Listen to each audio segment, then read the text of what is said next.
कि Islamic divorce और खुला जो होती है इसके बारे में मेन एक तो ये है कि हम लोग अपना हमारा जो ऑफिस है ब्रेडफर्ड में, हम वहाँ से इसकी मुकम्मल सर्विस जो हैं वो प्रोवाइड कर रहे हैं। उसमें चाहे खुला हो, इस्लामिक डिवोर्स हो या उससे मीडिएशन हो, इस्लामिक लॉज के हवाले से कोई भी आपको इंफॉर्मेशन चाहिए हो या हमारी हेल्प चाहिए हो, गाइडेंस चाहिए हो, so you are most welcome कि आप हमसे रबता कर सकते हैं। हमारे पास टीम है स्कॉलर्स की, मुफ्तीज़ की, तो जिनके साथ मिलके हमारी जो फॉर्म है वो काम कर रही है, और उसमें हम जो लॉज हैं उसको भी देखते हैं, और साथ में जो मुफ्ती साहबान होते हैं वो इस्लामिक चीज़ों को देखते हुए आपकी रहनुमाई फरमाते हैं जी। अच्छा, अब सवाल आ जाता है एक निकाह एंड यूके लॉ।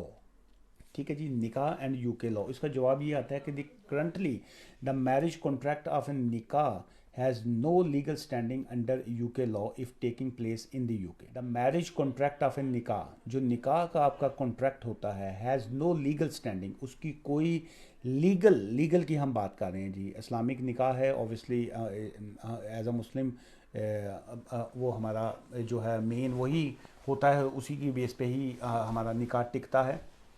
लेकिन जो इंग्लिश लॉ है उसमें यह है कि निकाह has no legal standing under the UK law, number one आ गया। सेकंड ये है कि if taking place in the UK, अगर यूके में आपने वो किया है, वाइल्स इस्लामिक निकाह शरिया जो होती है रिकग्नाइज्ड इट, लेकिन वो ऑब्वियसली जो शरिया है वो उसको रिकग्नाइज करता है, उसको एक्सेप्ट करता है। अच्छा, you will have to carry out an additional marriage at a registry office in the UK if you want to be given the legal status of UK civil marriage। अगर आप अपनी निकाह करने के बाद, इस्लामिक निकाह के बाद, अगर आप चाहते हैं कि उसकी यूके लॉ के मुताबिक भी उसकी रिकग्निशन हो, उसमें उसकी भी एक्सेप्टेंस आए, तो उसके लिए ये है कि the legal status of a UK civil marriage, फिर आपको इस्लामिक निकाह करने के बाद उसकी सिविल मैरिज जो है अपनी वो भी रजिस्टर्ड करवानी चाहिए।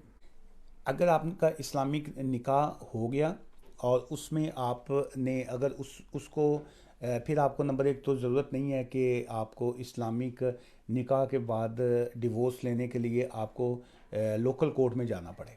ठीक है जी, ये तो बड़ा वेरी क्लियर है। सेकंड ये है कि अगर इस्लामिक निकाह के बाद आपने उस मैरिज को सिविल मैरिज भी रजिस्टर्ड करवाई है, सो देन आपको जब आपने इस्लामिक डिवोर्स लेनी है तो फिर साथ ही साथ आपको कोर्ट से डिवोर्स भी लेनी पड़े। इसमें अगर कोई कन्फ्यूजन है तो आप मुझसे पूछ सकते हैं।